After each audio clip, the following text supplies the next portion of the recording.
嗨，你们好吗？我是依林。今天我要和你分享一个故事，一个学渣是怎么成功逆袭，申请到美国名校，并且还拿到全额奖学金的。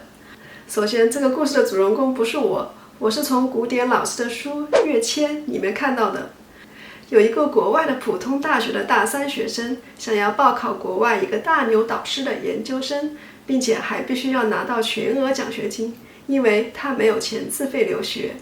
但是我们故事的主人公平时学习也不大努力， GPA 分数也不高，在国内读的大学也不算好，赢不过那些托福、GRE 拿高分的人。经人指点之后，他决定试试看套词的方式。套词是北京方言，意思是拉近乎，搞好关系。套词如今已经成为了出国留学的一个术语，专门指和申请学校的有关教授通过 email 联系，并通过联系达到增加自己被录取和获得奖学金的机会。因为申请国外大学不仅仅是看成绩，也要看你整体的学术思维以及和老师的关系。因为未来的老师研究需要靠你来干活。国内一些学生对于所谓的全额奖学金的理解有偏差，他们会想，一个美国人为什么这么好，出钱出力给你读书，这不太可能吧？其实呢，对于理工科的全额奖学金，其实是全额助学金，也就是助教费或者是助研费。对理工科而言，奖学金是教授研究经费的一部分。与其说是学校给你发奖学金，不如说是教授给你发的。美国正式的科研人员的薪资都很高，每年有5到8万美元，而中国学生又听话，要的钱又不多，比招正式的研究助手要划算多了。言归正传，这个学渣想出了一招，他发现这个国外大牛刚刚出版了一本学术书籍，想找点套词的材料，哪怕提几个问题也行啊。无奈拿回来一看，这本书密密麻麻，完全看不懂嘛。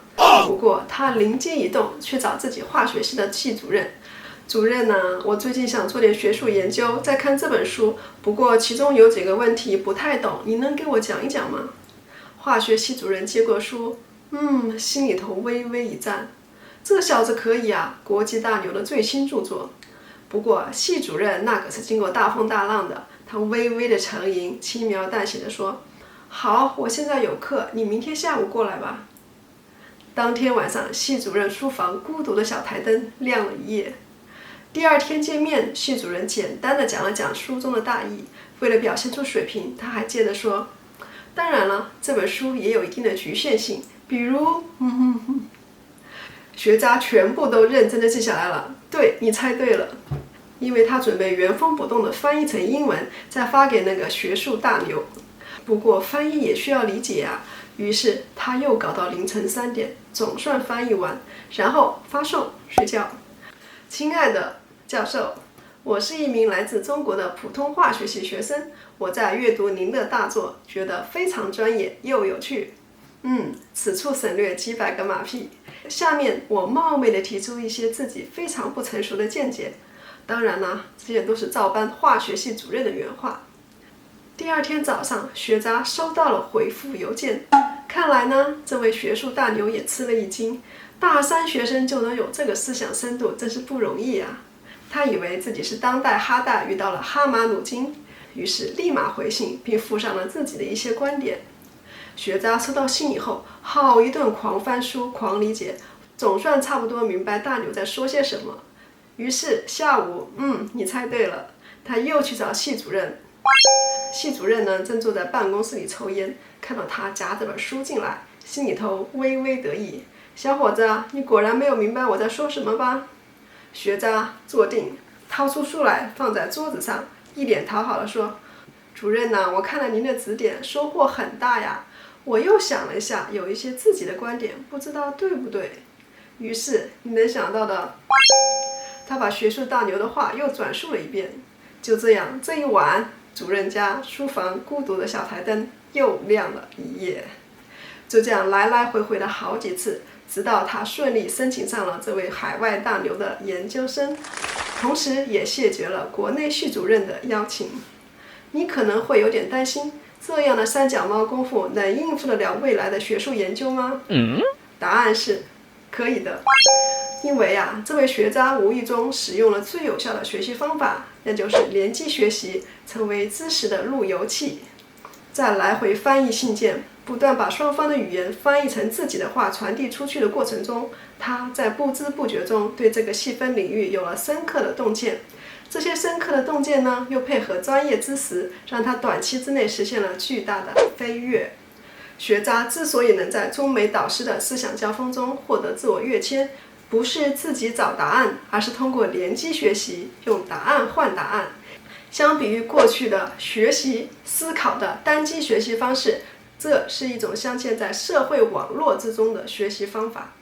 首先打磨第一个知识模块，抛出去，然后再换回来别人的知识模块，再重复前2个步骤，积累足够多的知识模块，最后整合出自己的体系，实现知识的跃迁。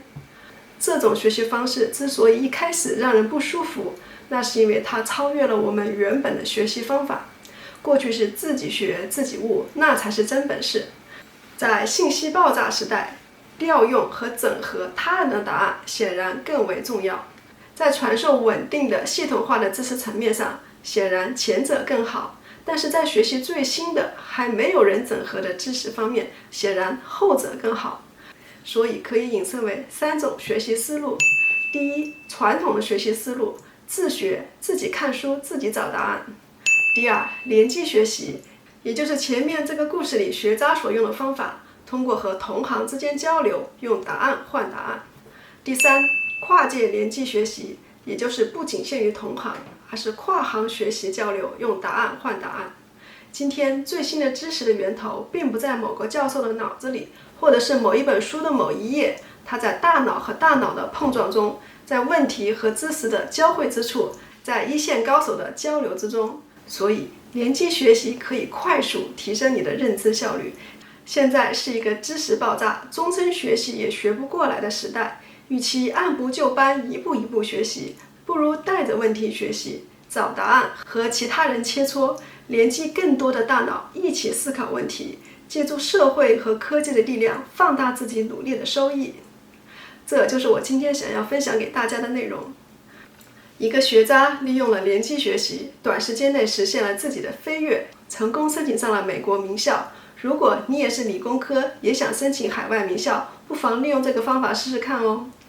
古典老师的跃迁这本书真的是本好书，里面有讲了很多高手的方法，有时间不妨看一看哦。在今天的时代，基于个体的精进实在太慢了，只有借势跃迁才能赶得上这个时代的速度。今天的分享就到这里，喜欢的朋友请你别忘了给我一个点赞，并且订阅和关注我的频道。我们下期再见。